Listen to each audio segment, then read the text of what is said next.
Hello everyone and welcome to another episode of the Unplugged Woodworkings podcast. So this week I haven't been up to anything because unfortunately for me I'm still away from home working. I did however release a video and an article. I did mention this last week, so for everyone that missed it or they didn't know I brought out a new video and a new article, it is there. The video and the article is about the notch accessory, basically just the uses what I've been using it for. So I've had kind of mixed mixed reviews about the video, but it is all viceless woodworking. So if you're interested, there'll be a link in the description. A big thank you to William Craft, who bought me a coffee and a biscuit. So thank you very much, William, much appreciated. So what impressed me, I forgot to do it last week, funnily enough, but I didn't this week, obviously. So what impressed me, Dylan, I'm going to butcher his second name, Dylan Iwakuni, I believe. I've said that wrong, I know I've said it wrong. Dylan's, I believe, is a traditional Japanese carpenter or joiner. He's at the moment, I think he's kind of moving a house, a traditional Japanese house. He's basically took the thing apart, him and his team, and he's repairing quite a lot of the beamwork. Some of it's rotted, so he's repairing that and cutting new joints and whatever else. So every single time he posts something, it impresses us. I don't know why I haven't mentioned him before now. Some of the joints he cuts is absolutely phenomenal. Obviously, it's all done with hand tools. For anyone that doesn't really know anything about Japanese joinery, you should really go and check it out. Some of the joints are absolutely phenomenal. Like I said, anytime Dylan posts, he's honestly, some of the joints are just mind blowing. The precision, what's needed. It's also the marking out as well. If you look at some of Dylan's marking out, some of the marking out must take him a very, very long time. I suppose you've got to on the Japanese joints, or at least a lot of them, you've got to. It's like some of the layouts are absolutely phenomenal. Just to look at the layout before the joints even cut is really impressive. So as I said, every time he posts, for the third time, every time he posts, it's absolutely phenomenal. Lately, he's just been posting a lot of beam repair. It's really like phenomenal what he's doing. Just to look at, he's actually like removing the rotted sections, and putting new pieces in, gluing them into place, and then recutting the joint. I mean, it's not one of the easiest things to do. I have done similar stuff, but it's not as detailed as Dylan's doing. But just to kind of repair like a piece of wood, and then to recut the joints while some of the joints still present, that can be a bit of a headache in itself. Obviously. There might be wear and tear in the joints, and plus you've got the two types of wood. It might be the same species, but meaning age. You might have a piece of wood. I can't quite remember, but I think the house he's taken down, I want to say 100+ years old. So obviously you've got the age of the wood contrasting with the new wood. So. Like in my experience, older wood and newer wood, it works differently. So you've got that to contend with, and as I said, what he's been doing lately, repairing these beams and these joints, absolutely phenomenal. Go and give the guy a check out. It's very, very talented. Okay, so I got a comment. Do you know what it is? I can't even quite remember the comment, but it was basically on about tools. Some of my favourite tools. So I thought it was a good idea to talk about some of my favourite tools, not necessarily me. How to put it? Me essential tools, but more just like kind of my favourite tools. The ones I actually like enjoy to use. So I'm gonna go through a few of them. I would recommend all of these. So you know, um, if you're in the market for buying, what the tools I'm about to talk about, 100% definitely recommend them. Absolutely love them. So, by all means, you can go out and buy them on my recommendation. So first up, for anyone that knows, is there's probably not very many videos where there's not a Ryoba saw present. I absolutely love the Ryoba saw. Specifically Gyoko, I think I've said that right. I'm not affiliated with these in any way, shape or form. It's just trial and error. I have tried other brands. I'm not going to name those brands, but they've been very disappointing. One or two of them to the point where I've actually felt like I've been robbed, and I wanted my money back. Obviously, I didn't get my money back. I didn't send no emails or nothing like that. But some of them have been very, very disappointing, and it's a little bit sad actually, because when you think about it, if you've got someone that wants to try a Ryoba saw for the first time and they go out and they buy junk basically, if they have a bad experience with it, it's going to put them off a perfectly good saw. Or I think they're excellent, to be honest with you. So as I said, I'm not affiliated with these, but if you are going to go out and buy a Ryoba saw, I would definitely recommend Gyoko. So why do I like it? They're really versatile. I mean, the blade on them is, or at least the blade that I've got at the moment, is 240 millimeters long, and that will contend with any any of me Western saw, me panel saw, or me 4.5 teeth per inch ripping saw. I think it beats them, to be honest with you. That would be a freshly bought blade, because obviously these are just disposable blades. So the good thing about the blades, while I'm on the subject, the good thing about the blades is that when they're dull and you want to buy a new one, you can actually just cut these up, take a grinder to them and make some card scrapers out. They make great card scrapers. I have done that in the past. So back to the saw, why do I like it so much? So as I said, these are absolutely phenomenal. The cutting speed is, it's really fast. I personally think, it outdoes me Western saws cutting.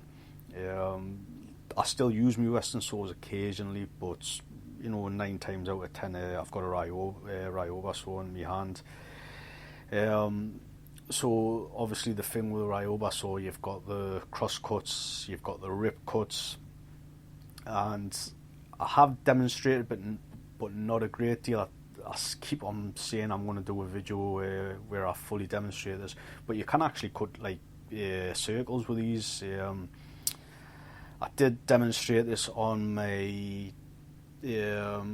video where I built a Welsh stick chair. I think that was like over a year ago, and I was cutting the arms out of that. So there's quite a curve on the arms of one of those chairs. So if you're curious, you could go and check that out. As I said, there'll be a link to all my content in the description. So another thing I like about these, compared to a Western style disposable saw, is that the blades last a very, very long time. I couldn't really give you a time scale, but they do last an awfully long time. I want to say about 6 months. A lot of people say, well, that, 6 months not really a long time, but I use it like all the time. Mine sees extensive use. Obviously, I do all my rip cutting and all my cross cutting with that saw. I don't use power tools, obviously. So it sees a lot of action. So I think even 4 months would be particularly good. And for anyone that's using maybe a bit of both, power tools and hand tools, that blade could last like years basically. So if I could have one saw, a Ryoba saw it would be out of all of them. I think the saw itself, it's not ideal for all tasks, but you can pretty much get away with all tasks, i.e. ripping, cross cutting, cutting curves, larger circles, in cutting joints. You can actually cut dovetails with this, although you're not going to get the same sort of how to put it, kind of results, as if you were using a dedicated dovetail saw. So I do actually use a Japanese dovetail saw to cut me dovetails, but as I said, it is possible. It is very possible to cut tenons, things like that, bridle joints, not a problem. It's actually quite a pleasure to cut a tenons with the Ryoba saw, obviously, because you've got the cross cuts. You've got the rip cuts. When you're ripping down the cheeks, it's very fast, it's very accurate, and obviously the saw curve, what's created with the blade, because the blade's so thin, it's really good. I don't particularly think I'll ever go back to using Western saws for cutting joints. Although I've got nothing against them. If need be, in the future, if I'm ever showing anybody or teaching anybody, I would obviously, show that. If they only had Western saws, I'd be happy to show them that. But me personally, as I said, I don't think I'm going to change anytime soon or in the future. So next on the list is my number 4 plane. This has a corrugated sole, and I think it was probably made sometime in the 1950s, I believe. I haven't really took the time and really researched it, but I think it's around that era, the 1950s era. So the corrugated sole, does it make a difference? I personally think it does. I've heard a lot of people say it doesn't make a difference. I think it does. Obviously, for those that don't know, when I talk about a corrugated sole, it's got hollows in the sole, if you could imagine flutes in the sole. So basically, you haven't got as much, or rather, you haven't got a flat surface making contact with the wood. Obviously you've got flutes in it, like hollows, if you will. So that allows it to glide more freely, or at least that's what I think. But as I said, there's a lot of people that say it doesn't really make a difference. But I think it does.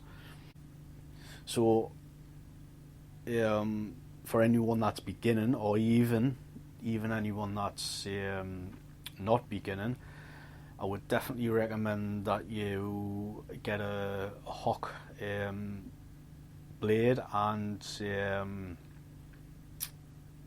the chip breaker. That's kind of my personal opinion. It made a really big difference. It was very, very noticeable. As soon as I put that, sharpened that blade up and put it into the plane, there was a very, very big difference. I would also, more for the beginners, if you are going to buy a number 4, Bailey type pattern plane, whether it be a record one or a Stanley one. 110% do not buy the like a newish one, like a recent one. Definitely go and go to a flea market or a eBay or wherever. Maybe you might be lucky enough to get one from your granddad or an uncle or something like that. I wouldn't necessarily say like the older the better, but something that's got a few years on it, which is in pretty decent nick. I believe the one I got it from eBay, and I believe it was from a carpenter that worked in one of the shipyards. I don't know if it was Plymouth shipyard. Maybe I'm not overly sure, but it's quite a good plane. When I got it was in quite good condition. I kind of felt the plane, absolutely love the plane. So I've baffled on a bit here, but why do I like it? I like it because you can do absolutely anything with a number 4 plane. I say absolutely anything, but you can do quite a lot of things with a number 4 plane. So obviously cleaning faces up, primarily I think that's like it's to smooth the the faces up on wood or tabletops or whatever. That's why it's called the smoothing plane. But obviously you've got that. I joint edges with this. I've got a jack plane there, and I do use my jack plane, but if the blade's sharp in my number 4 and I've got pieces to joint, I've got no hesitation. I'll pick it up and I just I'll start jointing with it, edge planing. Obviously I use a 1 meter ruler while I'm doing it as well, but I've been doing that for years now, which isn't a done thing. But can you do it? Yes, you can do it. It might take you a little bit of practice, but it's definitely possible. And I do it. All my chamfering just about gets done with it. I do usually finish up with my little 101, my little Lufas plane, as I like to call it. But I always start off with my number 4. Same with rounding over. Always do all my rounding over with my number 4 plane. I just find it, it's quick, it's easy. It's quite a good size plane to handle as well for me. I don't know if that's just with me having smaller hands, so that that might be a bias on my behalf. So next on the list is chisels, specifically my 1-inch chisel. I use this chisel all the time. It's the first chisel I grab. If there's room to use the 1-inch chisel, I'll be using it. It's probably the most worn chisel. These are the chisels that were recommended by Paul Sellers, years and years ago. I was fortunate enough to get a set. I think I paid about £8 for these. I've talked about them extensively. Paul Sellers he basically said they were lifetime chisels, and true to his word, they are lifetime chisels. The edges take a good edge. They last quite a while. They sharpen quite reasonably quickly. And the handle, I don't know what type of wood the handle is, but it's it's quite hardy, whatever material it is. So why do I like it? Why do I like the 1-inch chisel? I do absolutely everything with this chisel. Be it sharpening me pencils. Having said that, I do go in between me 1-inch chisel and my marker knife, whatever I've got close to hand. I actually shape with me 1-inch chisel as well. It's very common for us to if I'm cutting internal circles out or I'm cleaning them up. It's quite common for us just to get me 1-inch chisel and actually ride me chisel, down the curve. And it acts in a similar way to a card scraper, kind of. That's kind of it's borderline kind of like that. Obviously, you can use the chisel like a card scraper as well. Sometimes I do that, not overly, but occasionally. Any sort of external curves, if I'm creating a quadrant, whether it be on a table or something like that, I think about 80% of the time I'll take my chisel straight to it, and same again, it's me 1-inch chisel, that's the mallet, and it takes seconds, and I've got the basic shape of a curve. I mean, for the bigger curves, I will use it, use me saw, and create a mitre at 45 degrees, then straight on with a chisel. But as I said, about 80% of the time, I will just take my chisel straight to it. I think it's really, really quick. I keep on banging on about this efficiency when I'm working. I do try to make things efficient. I do try to make things quick, not rushing them per se, but just to be just to be quick in my task. Obviously, if you're doing the same task for a long period of time, it can be quite tiring and it can be mundane. So as I said, I do try to get things done quickly. So next on the list is my Shinto rasp. I've had this, maybe, I don't really know, maybe about, I want to say 4-5 years, something like that.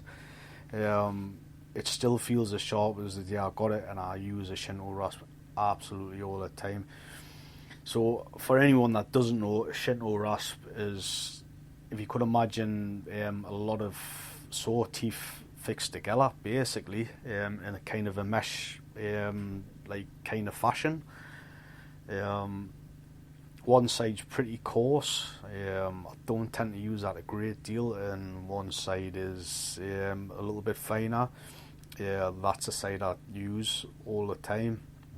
These things are absolutely great for shaping stuff, and if need be, you can shape quite quickly with them. But they're quite precise at the same time. Where I find like other tools, whatever, you can be quite proficient with them, but sometimes there's always a risk of taking too much off when you're doing stuff quickly.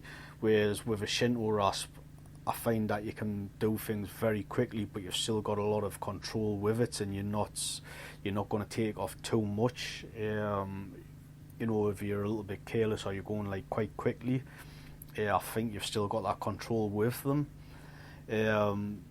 So most commonly for me personally, I use these when I'm rounding a corner over. So when I've finished up with my chisel, I will go straight to the Shinto rasp. Things for that. I mean, I did actually use my Shinto rasp when I was making the seat portion of my the last Welsh. I can't speak today. The last Welsh stick chair I made. You will see us using it in the video if you want to check the video out. Obviously, it's on my YouTube channel. And I done like the back of the seat, the curvature on the back, and it shaped it really well and quite quickly. So I think for shape and definitely recommended. I haven't really had a go at shaping legs with it, although I don't think I would have too much problem with doing that, I think it would remove quite a lot of material quickly. Obviously, with the control, if you are going to be doing some sort of like a cabriolet legs, something like that, I think it would help you out a lot. Obviously, it has got its limitations, but yeah, definitely for that. Another use for it is when I'm doing round tenons. I go to it straight away. Obviously, I pare down with my chisel after I've done all my cuts with a saw. And then I finish up with the Shinto rasp. Again, it does it quite quickly. I've demonstrated this not too long ago in a couple of videos past. When I was demonstrating how I cut around motors and tenon joints. Again, it's very quick, and again you've got the control, so that's why that's one of my favourite tools. Next up is my speed square. So this is a bit of a funny one, considering that like more of the work I do is kind of joinery, and I personally wouldn't class this as a joinery square. This is kind of more of a roofer square, basically, isn't it? Obviously that's what it was designed for. This has got a lot of markings on it. For anyone that doesn't know, I'm quite sure everybody does, but if there's anybody that doesn't know, this has got all kinds of markings on it. To work out your rafters and rafter angles and pitches of roof and whatever else. I haven't had the occasion to use it, although I would like to do it, and I possibly might have the occasion to kind of mess around with it in that regard. But I do go for it all the time. On me little caddy, I've got 3 squares at the moment. I've got me big, that's 400mm, yes, I've got me 400mm combination square, I've got a 6-inch combination square, and I've got my speed square. And I always go for my speed square. I absolutely love it. This is an aluminium one. I did have a plastic one by Stanley. It wasn't square anymore. I don't quite know how it got out of square. Somehow it did. I don't know if that's something to do with the heat. It was plastic. Obviously that might have something to do with it as well. Maybe the heat off the sun. I'm not overly sure. But I think one of the main things I like about it is finding angles with it. Obviously you just use your pivot points, and you get the angle you want. Obviously it's got the markings for that. I find my angle, I draw my angle, and then I just use my T-square, my sliding bevel, and that's how I find my angles now. I don't use any kind of pre-marked, what's the name of the tool, kind of a woodworking protractor. I do own one. I haven't a clue where it is, and I don't use it. I've no need for it. Obviously I find it just really nice and quick just to use the combination square. I think probably one of the reasons I do like it, and one of the reasons I go for it first, is because of the area that's covered on the edge. The lip portion of the the lip portion of the speed square. That's, I think you get a more accurate read of it. You can actually buy bigger ones. I can't remember the size of the one I've got. I think it's like the 6-inch one. I think I've got. Where is that? I'm not sure what size they go up to. But I do know you can get the bigger ones. That might be something I might look into for future projects, perhaps. Because as I said, I do grab it all the time. I think one of the things that I don't like about it is it's got like a little notch taken just outside of the heel. I think this is for to put a plumb line on it, when obviously you kind of use it as like a spirit level, if you will. It's not something I've used. I don't think I will, although it's good to have that knowledge in my head in case I ever do need to use it, which I don't think I will. I was actually considering filling that hole. Maybe I will, maybe I won't. But that is one of my favourite squares. That's followed up by my little 6-inch combination square, which is next on the list.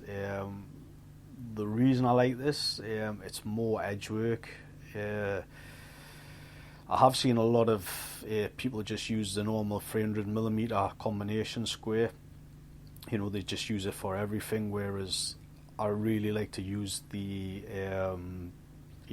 smaller square for, you know, the likes of doing dovetails, you know, marking out the edge of dovetails, you know, on the end grain, you know, when you're doing the tails, you know, anything like that, you know, haunches, you know, and the tenants, and, you know, even marking out for tenants, you know. So I think it's just because it's so little and it's, you know, it's light, it's just easy, it's just more manageable. You know, I don't really know what else to say about that one. It's just one of those tools what I like. I just like the tool. But I think it is pretty practical in that sense. You know, it didn't cost us very much. It was like a few pound. I can't quite remember how much it was. You know, but yeah, it's one of my favourites. Plus, it's bright orange as well, which is good for me because I'm as blind as a bat. So that's another good reason I like it, I think. So I think I'm going to call it, because I have got quite a lot of favourite tools, if I'm honest. You know, I could be here for hours explaining why I like tools, or rather my favourite tools, but I have got quite a few. But yeah, I think I'm going to call it. So I want to say a massive thank you to all my new followers on Instagram. I've had a lot of people follow us on Instagram lately, so big thank you to all those that have followed us, and of course thank you to everyone that's been following us since the beginning, and any time in between then and now. Much appreciated, and the same goes with YouTube as well. There's been absolutely loads of people following us on YouTube lately, so again, thanks to people past and present. It's very much appreciated. I think that's me here, guys, so until the next time, I'll speak to you later.